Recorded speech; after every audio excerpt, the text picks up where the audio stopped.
جاہلیت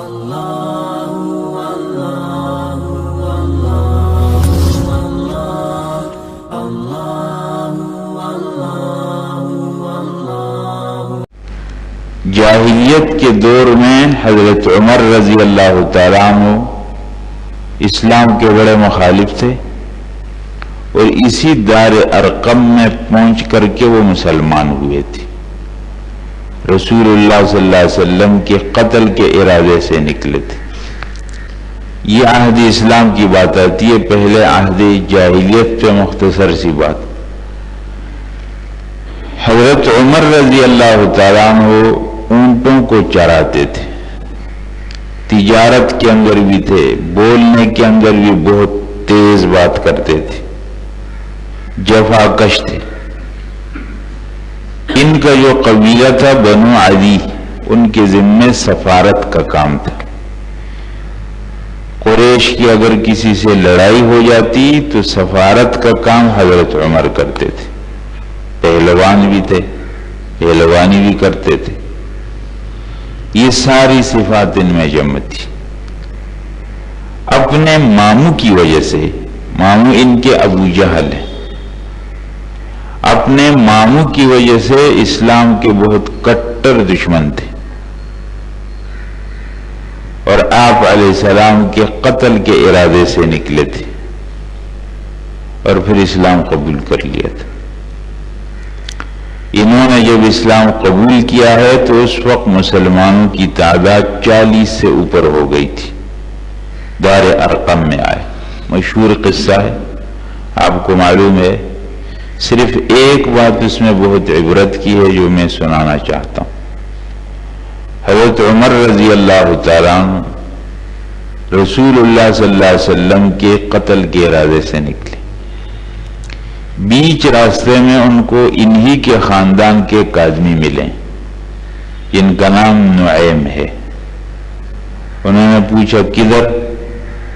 کہا جا رہا ہوں، محمد صلی اللہ علیہ وسلم کا کام آج میں ختم کر دوں گا۔ تو انہوں نے کہا کہ آپ اپنے گھر کی خبر لیں۔ ان کے بہنوئی ہیں سعید بن زید، اور ان کی بہن ہے فاطمہ، وہ مسلمانوں کی۔ رسول اللہ صلی اللہ علیہ وسلم کی یہ ترتیب تھی کہ جو کوئی گھرانہ مسلمان ہو جاتا تو آپ کسی ایک گھر میں اپنے پرانے ساتھیوں کو ان کی تعلیم کے لیے بھیجتے تھے۔ ایک جگہ منتخب ہو گئی، وہاں لوگ جمع ہوتے تھے کیونکہ کھل کر کام مشکل تھا۔ تو اسی گھر کے اندر آپ علیہ السلام کے پرانے ساتھی حضرت خباب ان کو قرآن کی تعلیم دے رہے تھے۔ حضرت عمر پہنچے، دروازہ کھٹکھٹایا اور اندر داخل ہوئے، اور پھر ان دونوں کو مارنا شروع کی، اور اتنا مارا اپنے بہنوئی کو، اور جب بہن چھڑانے آئی تو بہن کو بھی مارا، اور بہن کے چہرے پر خون بہنے لگا۔ اور جب عمر کی نظر اپنی بہن کے چہرے پر پڑی ہے تو کچھ اندر سے ضمیر نے ملامت کی۔ عورتوں پر، بہنوں پر کوئی ہاتھ نہیں اٹھاتا ہے۔ بزدل آدمی کی نشانی ہے کہ وہ خواتین پر ہاتھ اٹھائے۔ عمر کو اس کے ضمیر نے ملامت کی، لیکن بہن نے کہا عمر تم کچھ بھی کر لو، ہمارے دلوں میں اسلام داخل ہو چکا ہے، اب یہ نہیں نکلے گا۔ میں جو بات سنانا چاہتا ہوں یہ قصہ سب کو معلوم ہے حضرات، مجھے سنانے کی ضرورت نہیں ہے۔ صرف جو نوٹ کرنے کی بات ہے کہ عمر کے اسلام میں عمر کی بہن حضرت فاطمہ کا حصہ ہے۔ اسلام کو جو اتنا بڑا آدمی ملا ہے عمر، اس میں خاتون کا کردار ہے، اور انہوں نے قربانی دی، لیکن اسلام میں پکے۔ اگر ہم لوگ اسلام میں پکے ہو جائیں اور ہم بالکل ہمارے دلوں میں ایمان آ جائے، اور ہم صرف اپنے مطلب کو دیکھ کر اسلام پر نہ چلیں، تو لوگ اسلام سے متاثر ہوں گے۔ بہرحال حضرت عمر نے پھر جو حالت دیکھی تو کہا مجھے قرآن بتاؤ، اور پھر آپ علیہ السلام کی مجلس میں پہنچے مسلمان ہو کے،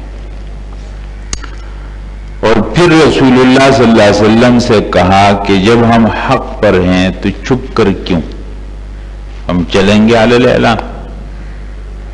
تو پہلی مرتبہ مسلمان خانہ کعبہ میں آئے تھے مسجد حرام میں، اور وہاں انہوں نے کھل کر اپنی نماز پڑھی تھی۔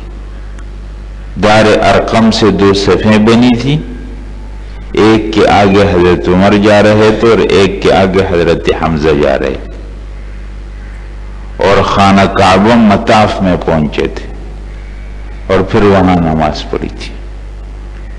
اور جب حضرت عمر مسلمان ہوئے تو کہتے ہیں کہ وہ گھروں پر گھوم رہے تھے، ابو جہل کا دروازہ کھٹکھٹایا، ابو جہل نکلا، کہا آپ کو معلوم ہے کہ میں آپ کے خیال میں بے دین ہو گیا ہوں، میں تمہارا دین چھوڑ دیا۔